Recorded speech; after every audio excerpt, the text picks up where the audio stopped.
My question is, why is this $3? I know why. Hello, so we are going to get udon and meeting Nicole because it's Ed's and Nicole's last day. Are you like a vlogger or something? And what are your feelings about your last day in New York? Okay. New Yorkers walk so fast.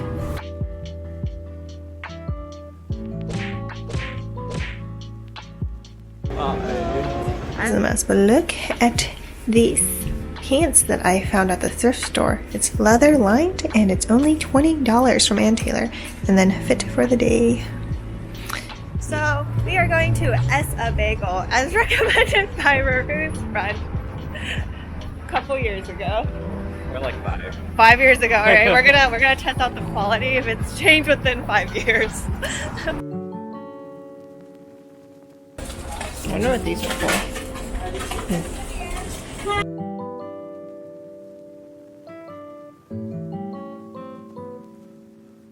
me why they're like $16. Yeah, I know.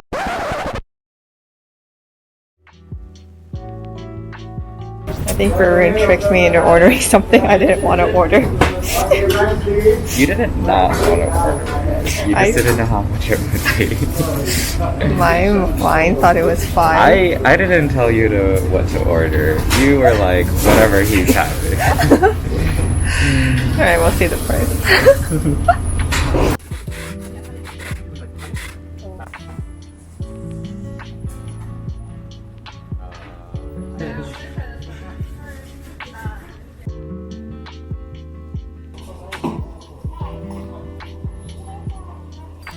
Oh, this is thick. I feel like we could have shared one. Yeah. Oh my god. I didn't realize, like... Signature, aka $16. You know how to wrap these things.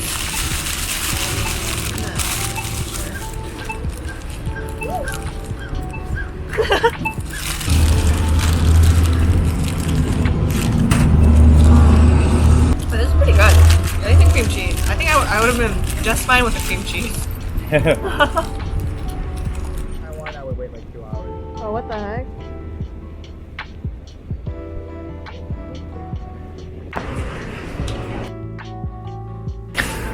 Oh, filming at such an auspicious time. The red light on the left side. Follow the counter. Okay, awesome. Thank you. Oh. Thank you. Oh. 19. Wait, this is so cool.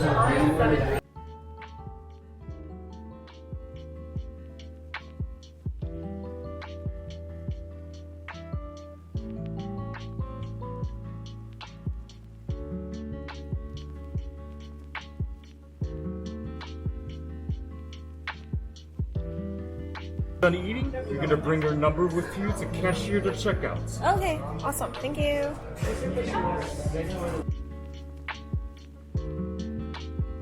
Oh, it's the most bougie ass bottle drink I've ever paid for in my life. Yeah, kind of.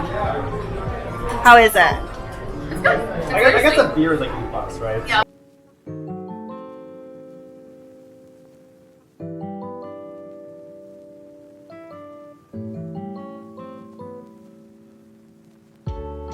My question is, why is this $3? I know why. It's also cold. I thought it'd be like marinated or something.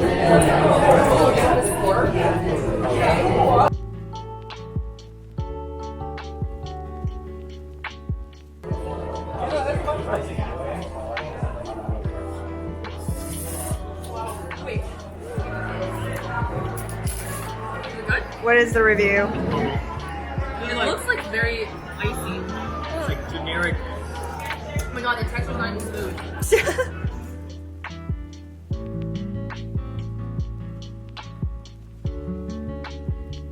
Hello, so I just met up with a friend of a friend named Momo for coffee at a coffee house near Brooklyn.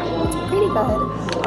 And now I'm going to cut my hair in New York because there's like this thing called Salon that my friend recommended to me, and then it's like cheaper to cut your hair because Apprentice is cutting it, right? So I haven't cut my hair in like 4 years, and I kind of want bangs, so we're just gonna see what they do. I actually decided to extend my stay for a couple of days. It was supposed to be 8, but I think I'm extending it to 10 just because the food is so good, and I want to try all of it, or not all of it, but I just want a little more taste of good food before I move back to the Midwest. So yeah, okay, I'll see you after I cut my hair.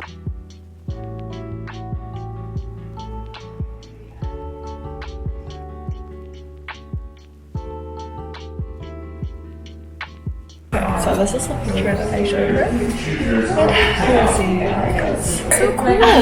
What is that? It's like kind of like the competitor of GoPro, because I'm like kind of camera shy or like about holding like a big thing around. Yeah. And I'm like, oh, no one will notice. Yeah, it's so discreet. Yeah.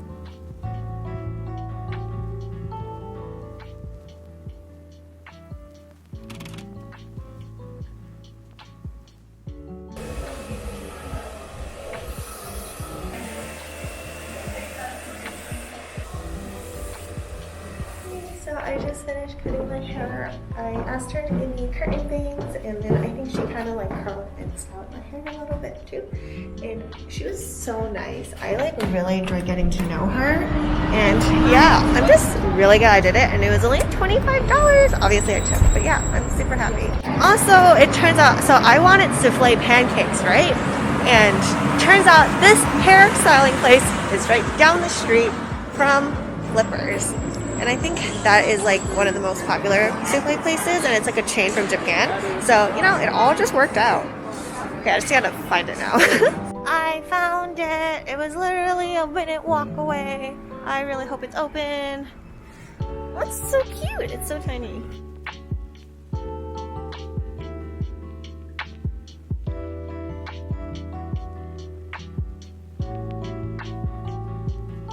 So the guy was super nice, and I think I got the pancakes in like literally 2 minutes of me sitting here, and he explained it to me how it was like the original flipper. It's like super nice.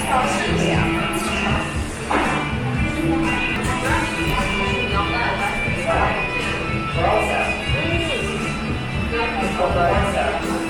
Oh, thank you so much. Try the strawberry cream. Thank you. Thank you so much.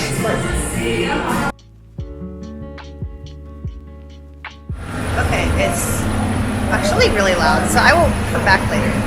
Okay, New York in general is just pretty loud.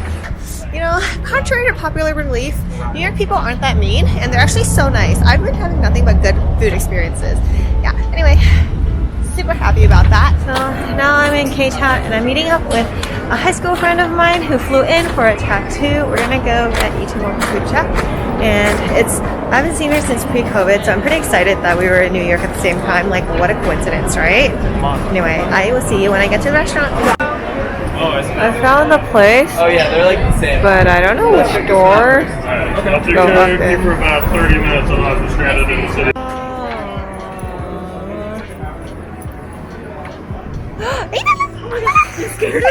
Hi, this is Ina. Oh my god, technology nowadays. I know, right? So You want to show them your tattoo? oh, I just got it.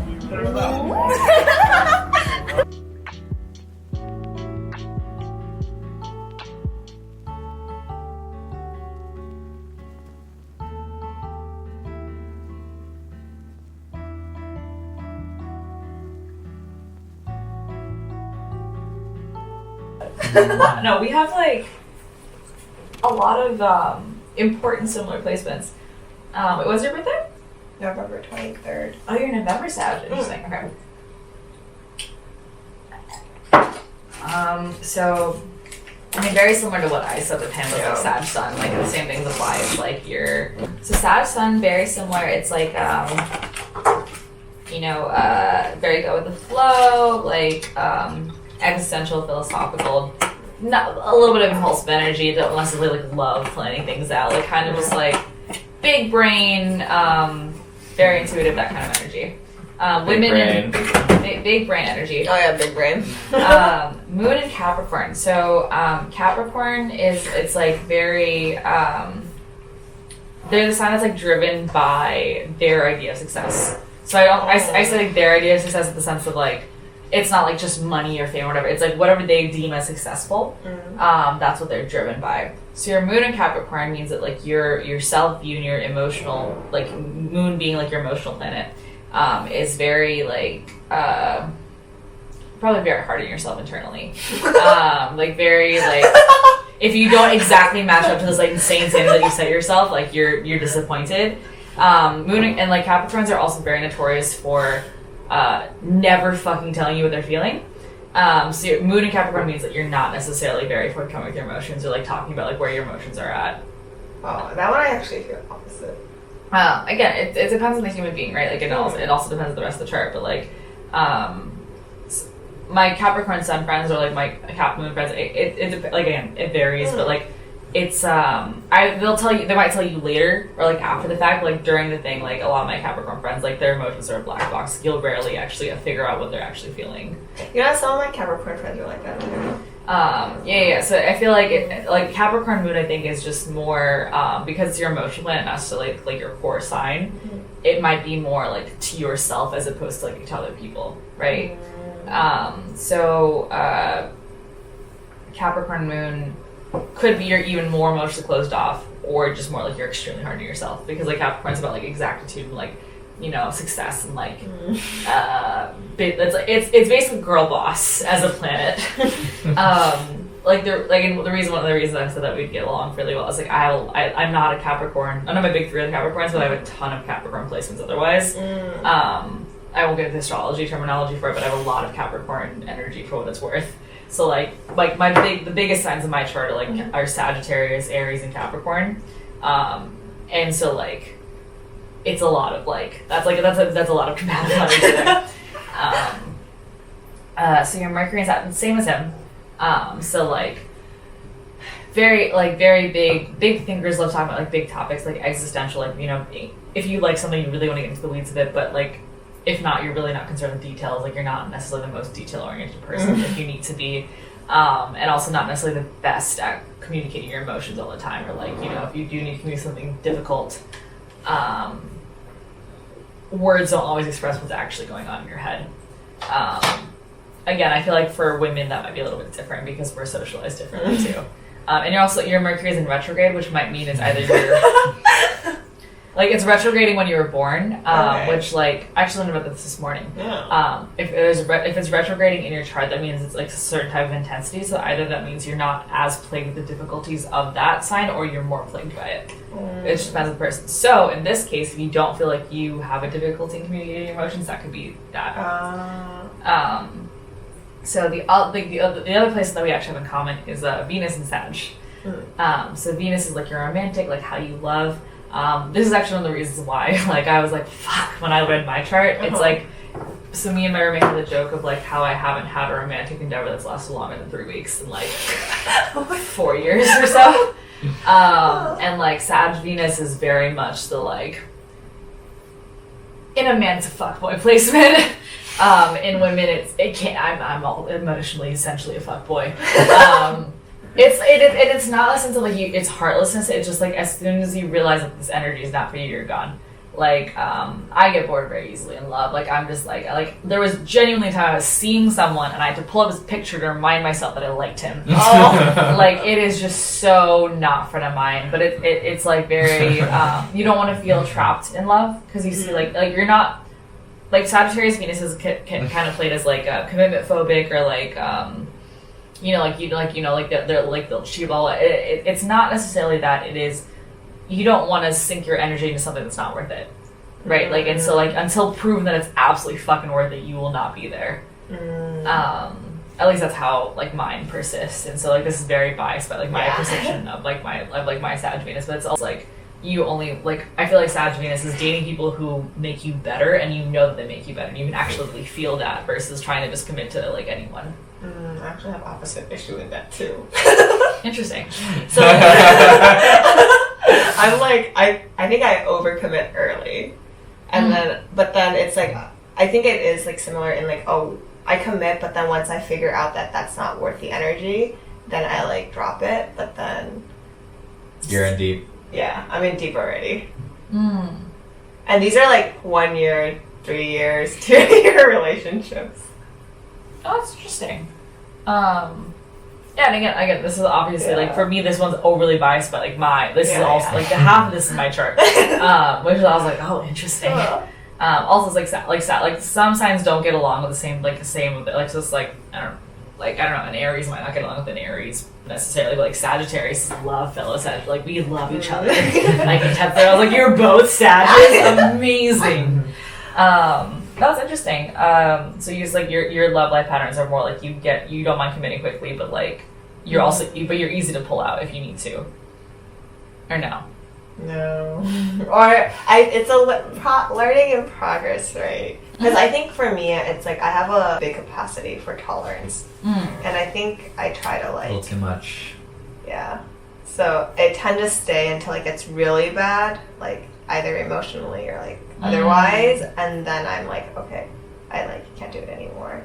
I would say that's more possibly your moon sign playing into that then, because I feel like the Capricorn energy, like they value stability, right? It's like it's scarier to then, because it's your emotional planet, like it's scary to like you know what this like strife looks like versus like if you break up with them when you don't know what that looks like. So it's scarier to then break up and end something even though you know it's not for you, versus like staying in that you're like, I'm aware of what these challenges are and I can at least deal with that and handle that.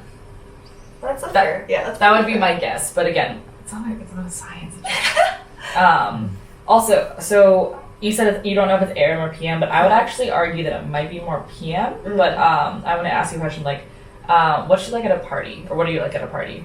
It really depends on the people. I feel like in group settings, I'm more on the quiet side. Okay. But then if it's like people that I'm really comfortable with, then I'm like more outgoing, I think. At a party, are the person dancing on a table, or the person like chatting with a person in the corner that wasn't being talked to a whole lot? The second one. Okay, then I'm gonna argue that you were an 8 PM, not an 8 AM. Okay. Because so you were either Sag rising or Cancer rising. And Sag risings are generally very obvious. Would you say, like, for example, you end up being a mom friend, or you're the first? Okay. You're probably Cancer rising, not Sag rising. Then that also then gives more support to like the what you were talking about, like with your love life. Cancer risings are very nurturing energy, very much like the person that's like, if you go to a party, like the one person you can actually talk to because they're easy and approachable, generally easy to stick in whatever situation. Sag risings are like the person dancing on the table. It's not me, but like it could be. I'm an Aries rising, it's close enough. Why are you looking at me? Well, there's only one Sag rising here. Well, we don't know who's rising. Oh, that's true. Because that's based off the time. Yes. But all I will say is that it sounds like a familiar situation. I would be very intrigued by like when you were born, if you could. Ask your mom before you leave. But we're all three of us are Mars Virgo, so all of us are perfectionists as fuck and plagued by it every day. It's a great time. This is what you gotta just not. I think it's like a thing to unlearn. Yeah. Actually, what's fascinating especially about in like like your a professional setting. Your chart's very like massively high standards and extremely hard on yourself, but like zero energy to put any like to actually accomplish that. Oh yes. Like at this point in time, yes. Because like your Mercury and your Mars and your Moon are both like Virgo and Capricorn, which is like exactly high standards, where like you really want everything done, but everything else is like, what? But if I have to put energy into that seems futile. So I don't really feel like doing that. She's a witch. She's a witch. She's a witch.